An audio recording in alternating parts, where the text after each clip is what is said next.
Master గారికి కూడా వచ్చిన మీ అందరికీ కూడా నలుగురు కొరకు మేము వందనాలు చెల్లించుకుంటున్నాం.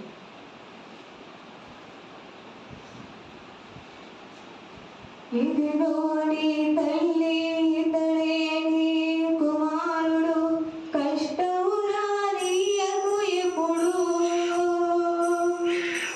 ఇదిగో నీ తల్లి ఇతడే నీ కుమారుడు, కష్టము రానీయకు ఎప్పుడు.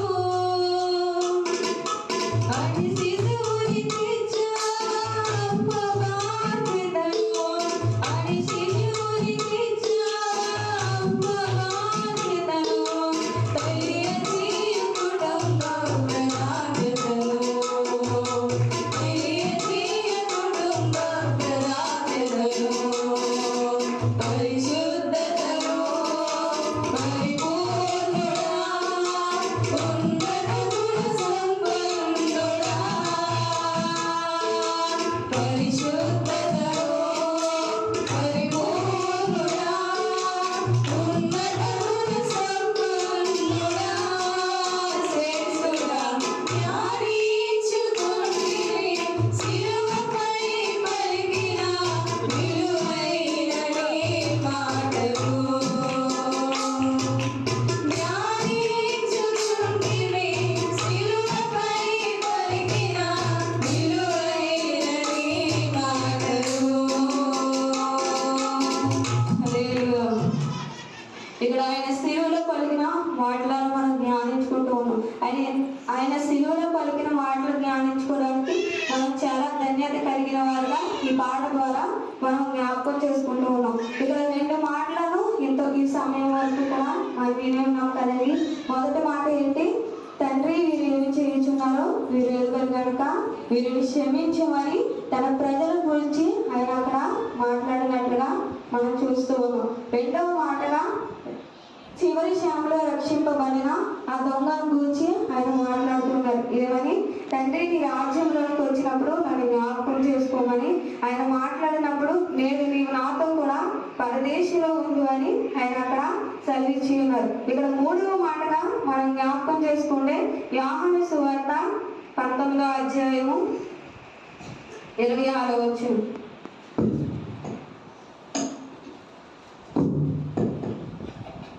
ఇదిగో నీ కుమారుడని తన తల్లికి చెప్పాను. ఇక్కడ మొదటిగా తన తల్లి యొక్క బాధ్యతను ఎవరికి చెప్తూ ఉన్నారండి? యోహాను గారికి తన తల్లి యొక్క బాధ్యతను ఇక్కడ చెప్తూ ఉన్నారు. మనం ఒకసారి అందరం కలిపి దగ్గరగా ఈ వాక్యాన్ని మనం చదువుకున్నామండి. యేసు తన తల్లియు ప్రేమించిన శిశువులను దగ్గర నిలిచి ఉండుట చూసి అమ్మా ఇదిగో నీ కుమారుడని తన తల్లితో చెప్పాను. ఇక్కడ తన శిశువుని ఆయన శిలువలో ఉండి తన తల్లి యొక్క బాధ్యతను ఆయన తన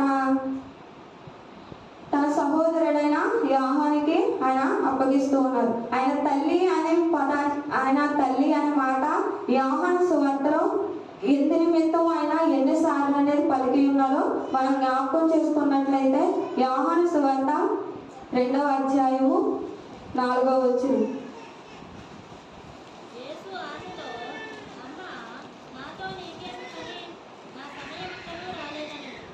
ఇక్కడ యోహాను సువార్తలో ఇక్కడ ఆయన కనాను విందులో వివాహం జరుగుతున్నప్పుడు ద్రాక్షారసం అయిపోయినప్పుడు అక్కడ ఆయన తన తల్లి కలవరపడుతున్నప్పుడు అమ్మ నా సమయం ఇంకా రాలేదని ఆయన అక్కడ చెప్తూ ఉన్నారండి. ఆయన సమయం కొలిది ప్రతి కార్యము చేస్తూ ఉంటారు. ఆయన సమయం వచ్చినప్పుడే ఆయన కార్యములు జరిగిస్తూ ఉంటారు. మనము తొందర పడిపోతూ ఉంటాం. కార్యం జరుగుతలేదంటని ప్రతి సమయాన్ని బట్టి మనం తొందర పడిపోతూ ఉంటాం. కానీ ఆయన సమయోచితంగానే ఆయన కార్యములు జరిగిస్తూ ఉంటారు. కానాను విందులో ద్రాక్షారసం అయిపోయినప్పుడు తన తల్లి కలవరపడుతున్నప్పుడు ఆయన ఒక మాట అనేది సెలవిస్తున్నాడు. ఏమనంటే అమ్మ నా పని ఇంకా రాలేదని ఆయన సెలవిస్తూ ఉన్నాడు. ఆయన పని వచ్చినప్పుడు ప్రతి కార్యము జరుగుతుంది కనుక అక్కడ రెండవదిగా అక్కడ అమ్మ అని పిలిచినప్పుడు అమ్మాని ఏ సందర్భంలో పిలిచారంటే 4వ అధ్యాయము 21వ వచనం.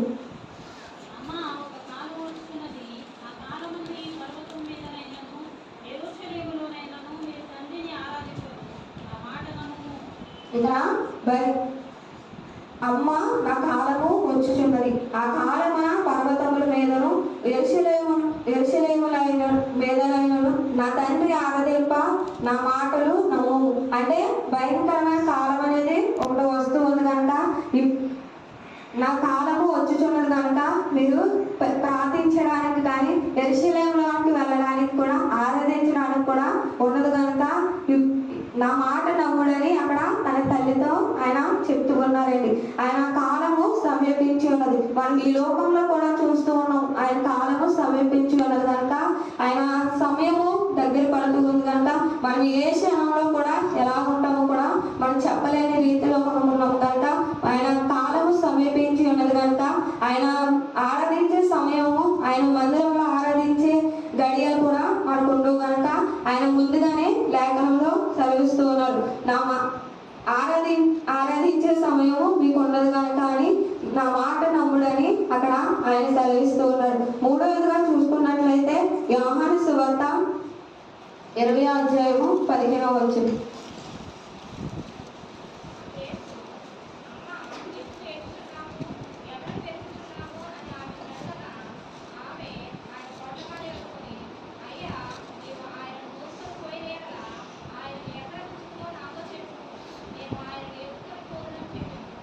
ఇక్కడ ఆయనను సిలువ వేసిన తర్వాత ఆదివారపు దినమున పునరుద్ధాన దినమున ఆయన సమాధిలోనికి పెట్టినప్పుడు తన తల్లి బందరకాడనే తన సహోదరుని తీసుకుని వెళ్ళినప్పుడు ఆయన ఆ సమయంలో ఆ సమాధిలో లేనప్పుడు తన తల్లి ఏం చేస్తూ ఉందండి? ఏడుస్తూ ఉన్నట. ఏడుస్తూ తన కుమారుని ఎక్కడైనా చూశారని అక్కడ ఉన్న తోటమాలని అడుగుతున్నప్పుడు, అమ్మ నువ్వు ఎందుకు ఏడుస్తున్నావని తన తల్లితో ఆయన మాట్లాడుతూ ఉన్నాడు. ఇక్కడ 3 విషయాలను బట్టి మనం జ్ఞాపకం చేసుకున్నాం. ఒకటి, దేనిని బట్టి ఆయన ఇంకా నా సమయం రాలేదని ఆయన చెప్పి ఉన్నాడు. రెండో మాట, కాలము సమీపించి ఉన్నదని ఆయన చెప్తూ ఉన్నాడు. మూడవదిగా, ఎందుకు ఏడుస్తున్నావని తన తల్లితో చెప్తూ ఉన్నాడండి. నాలుగవదిగా మనం చూసుకున్నట్లయితే సిలువలో పలికిన మాట, 4వ మాట యోహాను సువార్త 19వ అధ్యాయము 26వ వచనం.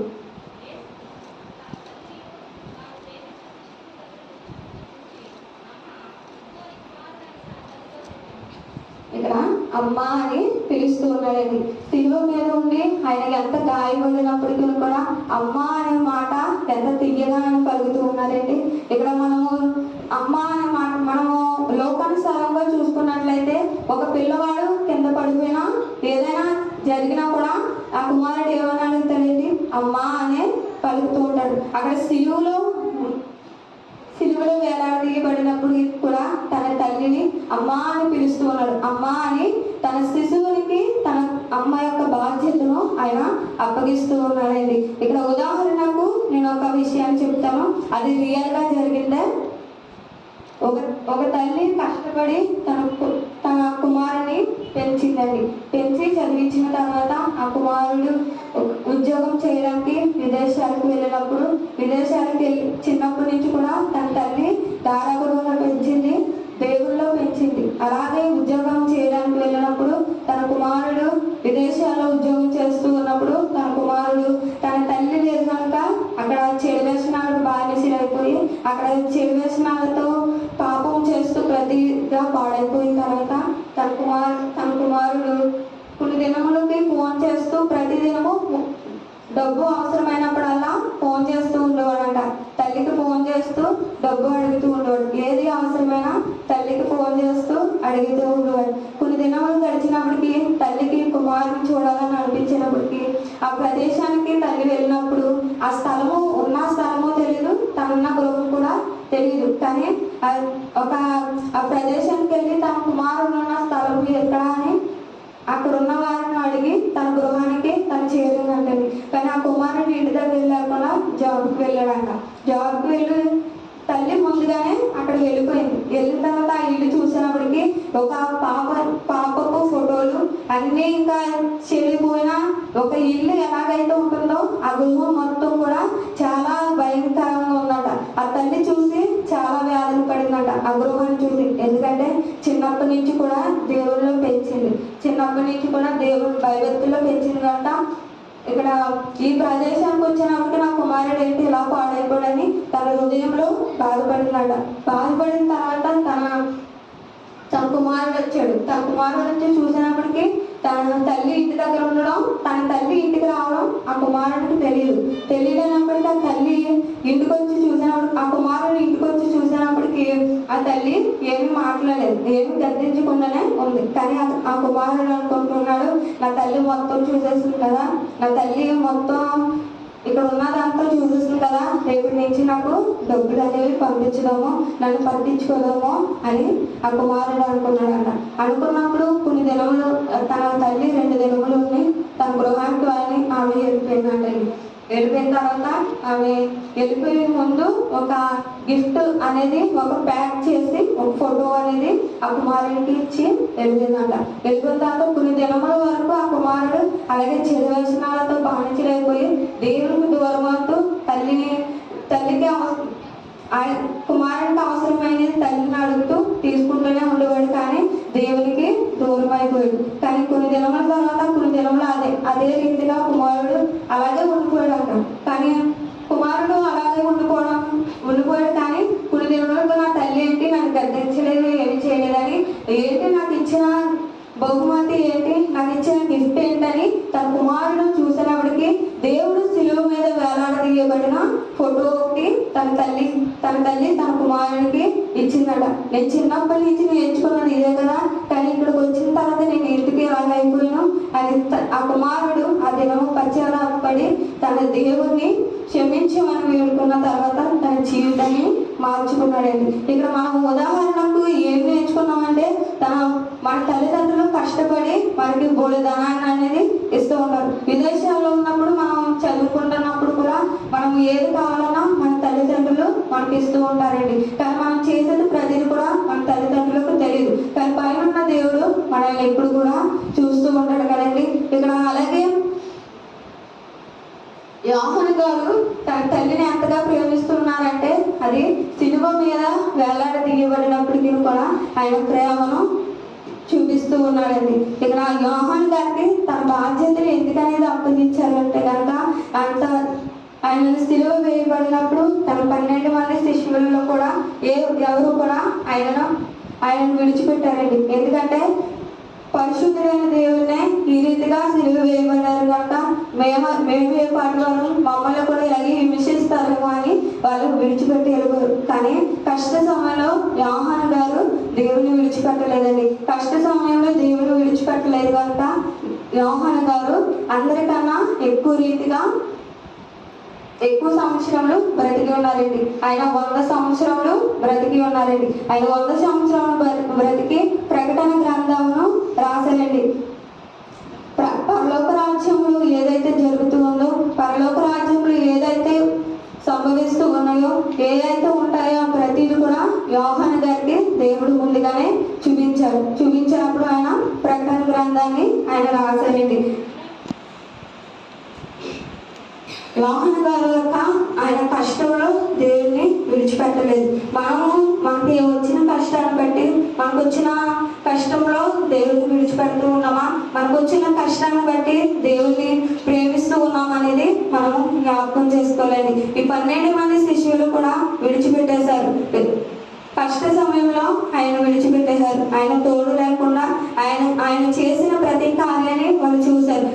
ఆయన చేసిన సూచక క్రియలను అన్ని చూశారు, కానీ ఆయన కష్ట సమయంలో అందరూ విడిచిపెట్టేశారండి. యోహాను గారు మాత్రమే ఆయనను విడిచిపెట్టకుండా ఆయన ఉన్నారు. యోహాను గారును యేసు యొక్క తల్లి తనతో పాటు తన సహోదరి తనతో పాటు కొంతమంది స్త్రీలు మాత్రమే అక్కడ ఉన్నారండి. అందుకే దేవుడు స్త్రీలకు ఎంత ప్రాధాన్యత అనేది ఇస్తారంటే సిలువలో వేలాడదీయబడినప్పుడు అక్కడ స్త్రీలు మాత్రమే ఉన్నారు కనుక స్త్రీలను దేవుడు ఎక్కువగా ప్రేమిస్తూ ఉంటాడండి. అలాగే యేసుక్రీస్తు ప్రభువు వారు పుట్టినప్పుడే సుమియేలు మనుషుని దగ్గరికి దేవాలయంలోనికి తీసుకుని వెళ్ళినప్పుడు అక్కడ ఆయన పుట్టగానే యేసుక్రీస్తు ప్రభువు గారి యొక్క తల్లికి ఒక మాట అనేది చెప్తూ ఉంటారు. లోకాసు వార్త 35వ అధ్యాయము 2వ అధ్యాయం 35వ వచనం.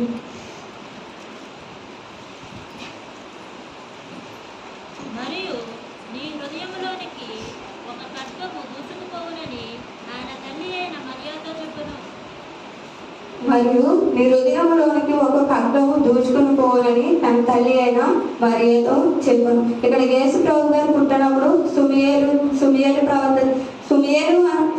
దగ్గరికి తీసుకుని వెళ్ళినప్పుడు సుమియేలు గారు తన తల్లి అయిన మరియతో ఈ మాట సెలవిస్తూ ఉన్నాడండి. మరియు నీ హృదయంలోనికి ఒక ఖడ్గము దూసుకుని పోవును. అంటే ఆ ఖడ్గము అనేది ఏంటండి? దేవుడు సిలువలో వేలాడదీయబడము అనుకోవచ్చు. మనము ఆయన సిలువలో ఆయన పుట్టగానే ఒక మాటనే అనేది ఆయన ముందుగానే తొలగించేశారు. ఆ తల్లి ఆ కుమారుని సిలువలో వేలాడదీయబడినప్పుడు ఆ కుమారుని చూసి ఆ మాట తల్లి జ్ఞాపకం రావచ్చు. ఒకవేళ ఆ మాట తన హృదయంలో చాలా బాధ కలిగిండవచ్చు. ఎందుకంటే కుమారుని సిలువ వేయడం కన్న తల్లి చూస్తూ ఉంది కనుక, కన్న తల్లి చూస్తూ కూడా ఆ బాధ ఒక ఖడ్గము అనేది ఎలాగ హృదయంలోనికి వెళ్ళిపోతూ ఉందో అట్టి రీతిగానే ఆయన పడుతున్న బాధను ఆమె హృదయంలో అంత బాధ కలిగించవచ్చు. కానీ మనం ఇక్కడ స్వేచ్ఛమైన గాలి ఇక్కడ మనం పీల్చుకుంటూ ఉన్నాం. ఇక్కడ మనం చల్లనైన గాలి స్వేచ్ఛగా మనకి ఇక్కడ వస్తూ ఉంది. పీల్చగలము, వదలగలము. కానీ అక్కడ దేవుడు గాయములోనికి ఆ గాలి వెళ్ళినప్పుడంట, ఆ గాలి వెళ్ళినా ఒకవేళ ఆ గాలి బయటికి వచ్చినా కూడా ఆ గాయములు అనేవి చాలా నొప్పి అనేవి వస్తూ ఉంటాయంట. అంత నొప్పిని భరిస్తూ కూడా తన తల్లి యొక్క ప్రేమను ఎలాగో సిలువలోని చూపిస్తూ ఉన్నారండి. మనము తల్లి యొక్క ప్రేమను ఎలాగైతే ఆయన సిలువలో చూపిస్తూ ఉన్నారో మనము ఈ లోకానుసారంగా మన తల్లిదండ్రులను ప్రేమించగలుగుతున్నామండి. మన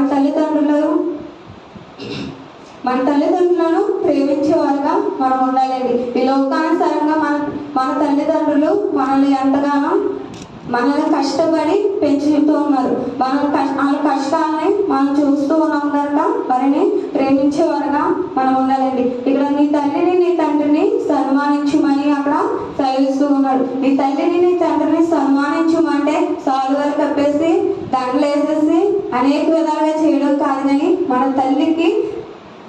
మన తల్లిని వయసులో ఉన్నప్పుడు ఏ రీతిగా అయితే ప్రేమిస్తామో ముసలివారుగా అయినప్పుడు కూడా ఆ రీతిగానే ప్రేమించాలి. మనం వయసులో ఉన్నప్పుడు మాట్లాడుతున్నప్పుడు కూడా మనము ఎంత మురిసిపోతామో ఉంటాము వాళ్ళ మాటలను బట్టి. కానీ వృద్ధాప్యంలోకి వచ్చినప్పుడు వాళ్ళ మాట వినడానికి కూడా మనం ఇష్టపడమండి. ఎందుకంటే వాళ్ళొక్క ముసలివారు అయిపోరు, వాళ్ళు ఎందుకు కూడా పనికిరారు. పనికొచ్చినప్పుడే మాట్లాడుతూ ఉంటామా మనం.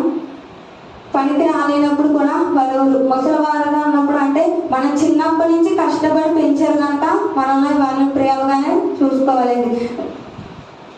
ముసలివారుగా ఉన్నప్పుడే మనం చూసుకుంటూ ఉండాలి. వాళ్ళు ముదిమి అందు సామెతల గ్రంథంలో ఉంటారు కదా, సామెతల గ్రంథము 23వ అధ్యాయము 22వ వచనం.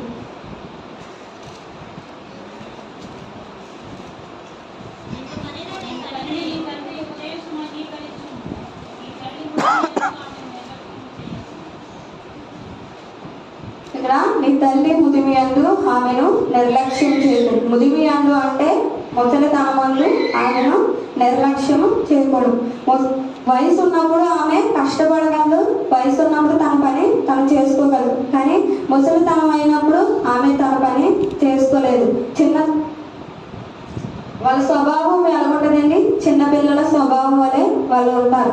చిన్నపిల్లల చేష్టలు వాళ్ళు చేస్తూ ఉంటారండి. ముదిమి అందు నీ తల్లిని నిర్లక్ష్యం చేయకూడదని ఇక్కడ లేఖనంలోనే దేవుడు సెలవిస్తూ ఉన్నాడు. మొట్టమొదటి ఆజ్ఞ ఏంటండి? నీ తల్లిని నీ తండ్రిని గౌరవించాలి.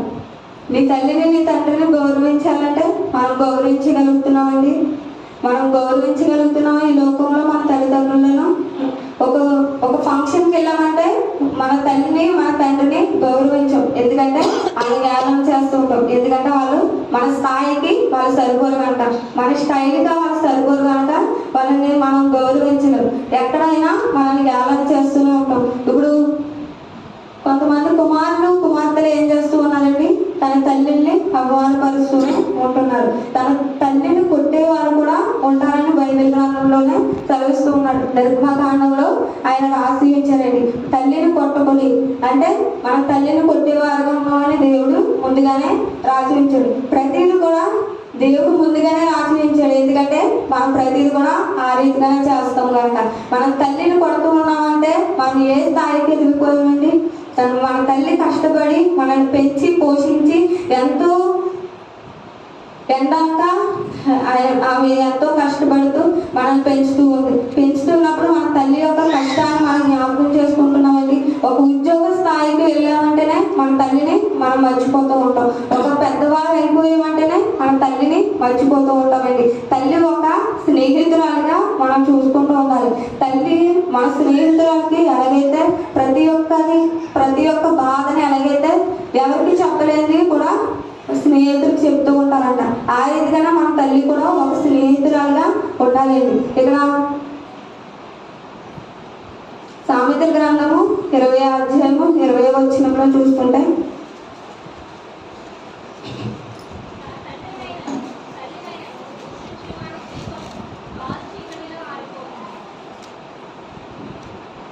తల్లిని కానీ తండ్రిని కానీ దూషించేవారు నీ తల్లిని కానీ నీ తండ్రిని కానీ దూషించు వారి దీపము కారు చీకటిలో ఆరిపోదు. మన తల్లిని కానీ మన తండ్రిని కానీ దూషించమంటే మన జీవితం ఏమైపోతుందండి? కారు చీకటిలో. అంటే చీకటి అంటే చీకటిలో వెళ్ళినప్పుడు ఏది కూడా మనకు కనపడదు. అట్టి రీతిగా మన జీవితం అయిపోతూ ఉంటుంది. ఇక్కడ సామెతల గ్రంథంలో అందుకే దేవుడు సెలవిస్తూ ఉన్నాడు, నీ తల్లిని నీ తండ్రిని దూషించిన యెడల కారు చీకటిలో ఆరిపోవును. అంటే నీ తల్లిని తండ్రిని ప్రేమిస్తే ఎలా ఉంటారండి? దీర్ఘాయుష్వంతులుగా మనం ఉంటాం. ఇక్కడ మన తల్లిదండ్రులను దూషించే వారు ఏ రీతిగా ఉంటారో, మన తల్లిదండ్రులను ప్రేమిస్తే ఏ రీతిగా ఉంటారో మనం ఇక్కడ జ్ఞాపకం చేసుకుంటున్నాం. తల్లిదండ్రులను దూషిస్తే తల్లిదండ్రులను దూషిస్తే కనుక మన జీవితము కారు చీకటిలో ఆరిపోదు. ఒకవేళ తల్లిదండ్రులను ప్రేమిస్తే కనుక మనము దీర్ఘాయుష్వంతులుగా అవుతామని ఇక్కడ దేవుడు సెలవిస్తూ ఉన్నాడు. ఇక్కడ అట్టి రీతిగానే దేవుడు చెప్పిన ప్రతి మాట కూడా ఆయన శిలువ పైన తను వేలాడదీయబడినప్పుడు ఒక మాట అనేది, ఒక తల్లి యొక్క బాధ్యత ఆయన మర్చిపోలేదు. ఇక్కడ శిలువ మీద కూడా తన తల్లి యొక్క ప్రేమను ఆయన చూపిస్తూ ఉన్నాడు. తన శిశువునికి ఒక బాధ్యత అనేది, తన తల్లి యొక్క బాధ్యత అనేది యోహానికి అప్పగిస్తూ ఉన్నాడు. యోహాను గారి యొక్క బాధ్యత తన తల్లికి అప్పగిస్తూ ఉన్నాడు. యేసుక్రీస్తు ప్రభు యొక్క తల్లి యొక్క ఇంటి బాధ్యత అంతా కూడా యోహాను గారి చేతికి అప్పగించారు. ఎందుకంటే యోహాను గారు ఒక నమ్మకస్తునిగా ఆయన కనిపించారు కనుక, ఆయన దేవునితో నడిచిన వ్యక్తి కనుక ఆయన ఒక నమ్మకస్తునిగా ఆయన కనిపించాడు. ఇక్కడ మన తల్లిదండ్రుల గురించి ఇక్కడ జ్ఞాపకం చేసుకుంటున్నాం కదండి. ఇక్కడ వృద్ధాప్యంలో ఉన్న తల్లులను మనం ఏ రీతిలో ప్రేమించగలుగుతున్నాం అనేది ఒక ఉదాహరణకు మనం జ్ఞాపకం చేసుకుంటే, ఇక్కడ ఒక తల్లి ఒక తండ్రి ఒక తల్లి తండ్రి కుమారుడు తన కుమారుడిని తీసుకుని తన తల్లిని తండ్రిని తక్కిడిలో వేసుకుని మోసుకుంటూ వెళ్ళిపోతూ ఉన్నాడట.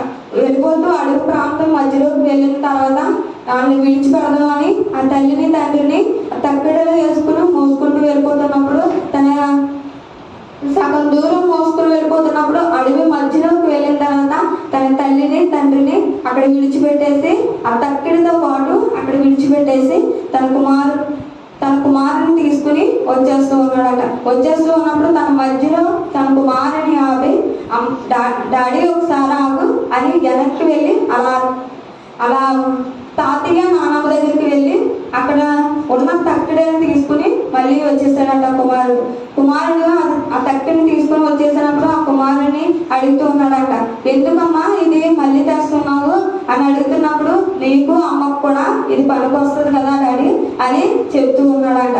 అక్కడ వాళ్ళ తల్లిదండ్రులను విడిచిపెడదామని ఒక బాధ్యత అనేది ఉండిపోతుందని ఆయన అనుకున్నాడు. కానీ ఆ కుమారుడు మళ్ళీ వెళ్ళి ఆ తక్కిడి మళ్ళీ తీసుకుని వచ్చి, నీకు అమ్మకు కూడా ఇది పనికి వస్తుంది కదా డాడీ అని అక్కడ చెప్తూ ఉన్నాడు. ఇక్కడ మన పిల్లల ముందు మన తల్లిదండ్రులను ఎలా చూసుకుంటూ ఉన్నామో మన పిల్లలు కూడా ఆ రీతిగానే మనం చూసుకుంటారు. ఏ కొలత అయితే మనం కొలుస్తామో అదే కొలత మనం కొలబడుతుంది. అక్కడ తన తండ్రిని తల్లిని అడవిలోకి విడిచిపెట్టేసి వచ్చేయాలని అనుకున్నాడు. కానీ ఆ కుమారుడు మళ్ళీ వెళ్ళి ఆ తక్కెడను తీసుకుని వచ్చాడు. ఎందుకంటే మరి ఇదే గతి ఆ తల్లిదండ్రులకు కూడా చూపించాలి కనుక. అలాగే మనం చేస్తున్న ప్రతిదీ కూడా మన పిల్లలు చూస్తూ ఉన్నారు కనుక, మన పిల్లలు చూస్తూ ఉన్నారు కనుక ఇక్కడ మనకి కూడా అదే గతి పడుతుందని మనం జ్ఞాపకం చేసుకోవాలండి. ముసలితనంలో ఉన్నప్పుడు వారికి భోజనం పెట్టడానికి ఒక గిన్నె సర్ప్రైజ్గా పెడతాం, అన్నీ వేరువేరుగానే పెడతా ఉంటాం. కానీ అది ప్రతిదీ కూడా ఎవరు చూస్తారండి? మన పిల్లలు చూస్తారు. మన పిల్లలు చూసి మనకు కూడా అదే ప్రతిదీ కూడా మనకు కూడా వేరువేరుగానే వేస్తారు. ఎందుకంటే మన తాతయ్యకి మన అమ్మమ్మలకి ఏదైతే చేస్తూ ఉన్నారో అది కూడా మనకు కూడా చేస్తూ ఉంటారు. అట్టి రీతిగా మన పిల్లలు ఏదైతే చూస్తున్నారో చూసిన ప్రతిదీ కూడా మన పిల్లలు కూడా చేస్తూ ఉంటారు. ఎందుకంటే మా అమ్మ కూడా ఇలాగే చేసింది కాబట్టి నేను కూడా అలాగే చేయాలి అని అనుకుంటూ ఉంటాను. అప్పుడు మనం ఏం చేయాలండి? వాళ్ళ ముందు ముసలితనంలోకి వచ్చినప్పుడు ఆయన ఏది కోరుకుంటారండి?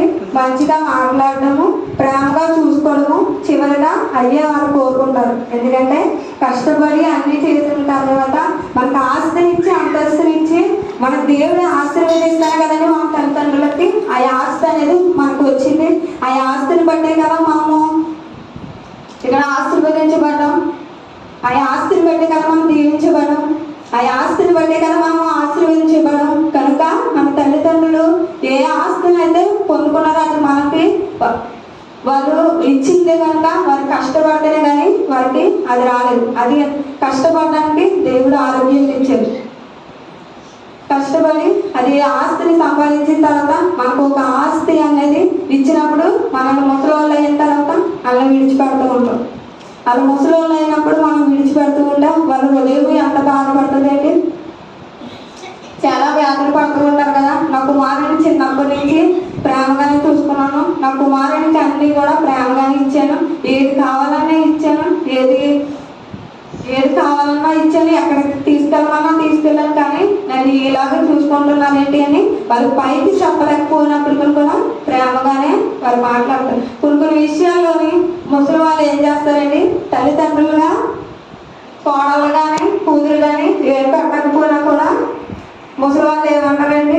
నా కూతురు నా కోడలు అన్ని పెడుతుందమ్మా, నా కూతురు అన్ని పెట్టకపోయినా కూడా పెడుతుందని చెప్తారు. అంటే ఎంత ప్రేమ కలిగి ఉంటున్నారండి?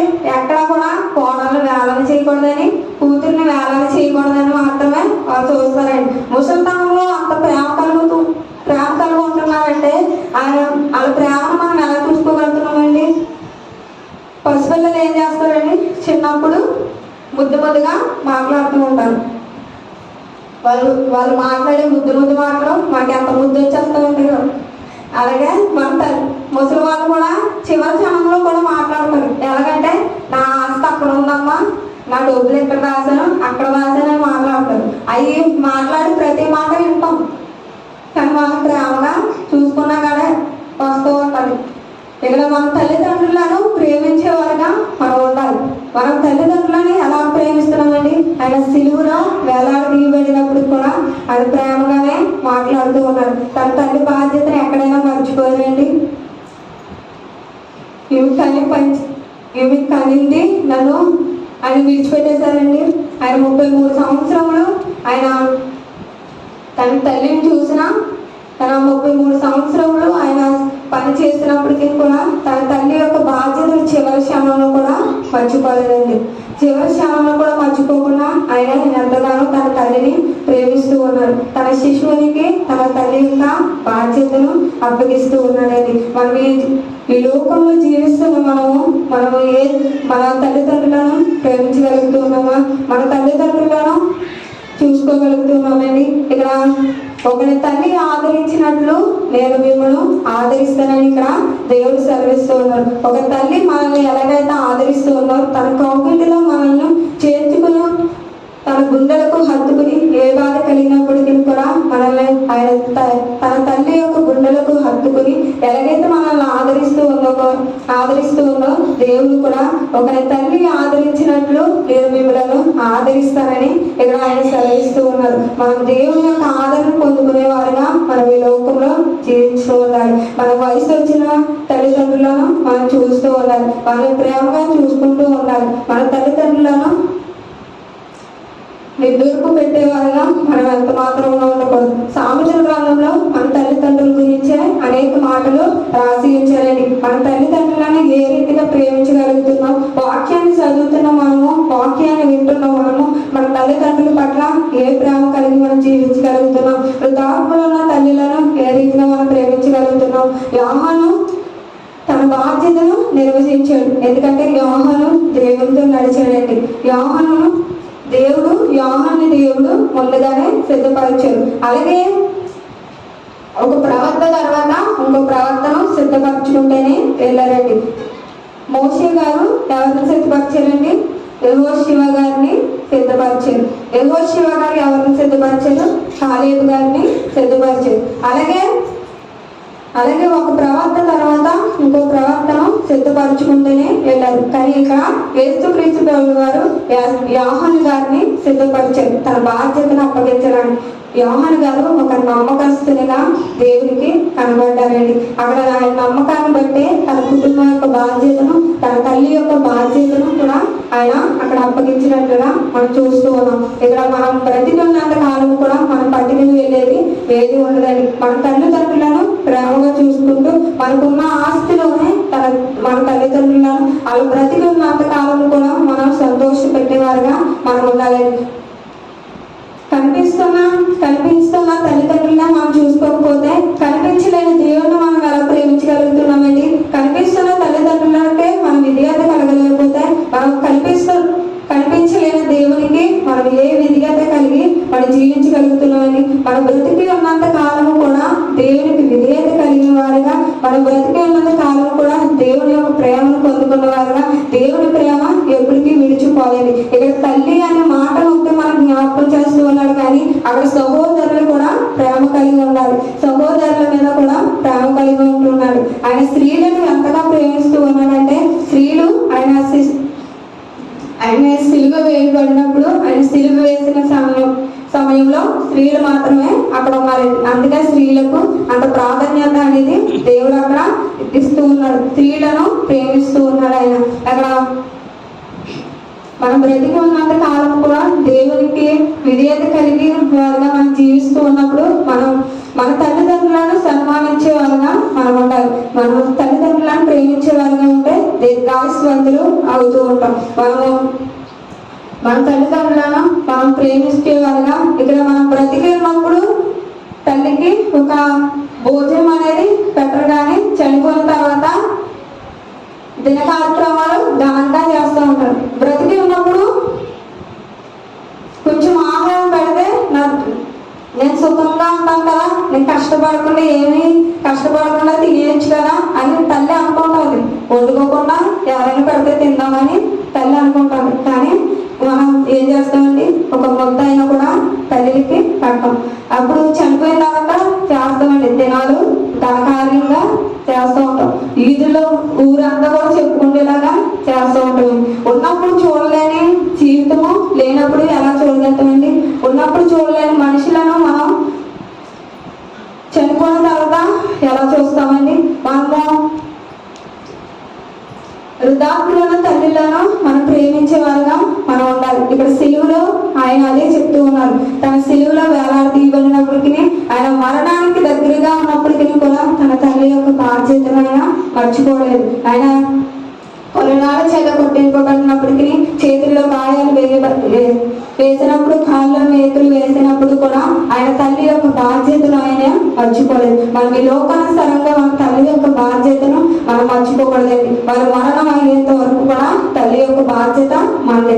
మన తల్లిలను ప్రేమించేవారుగా, మన తల్లిలను ప్రేమిస్తూ దీర్ఘాయుష్వంతులుగా మనం ఉండాలి. మన తల్లిలను ప్రేమించేవారుగా, మన తల్లిదండ్రులను గౌరవించేవారుగా, మన తల్లిదండ్రులను విధేయత కలిగి ఉండేవారుగా మనం ఉండాలి. ఇక్కడ యోహాను గారు ఎలాగైతే తన బాధ్యత కొలిది తన తల్లిని, యేసు యొక్క తల్లిని తన ఇంట్లో ఎలాగైతే చేర్చుకున్నారో, మనము కూడా మన తల్లిదండ్రులను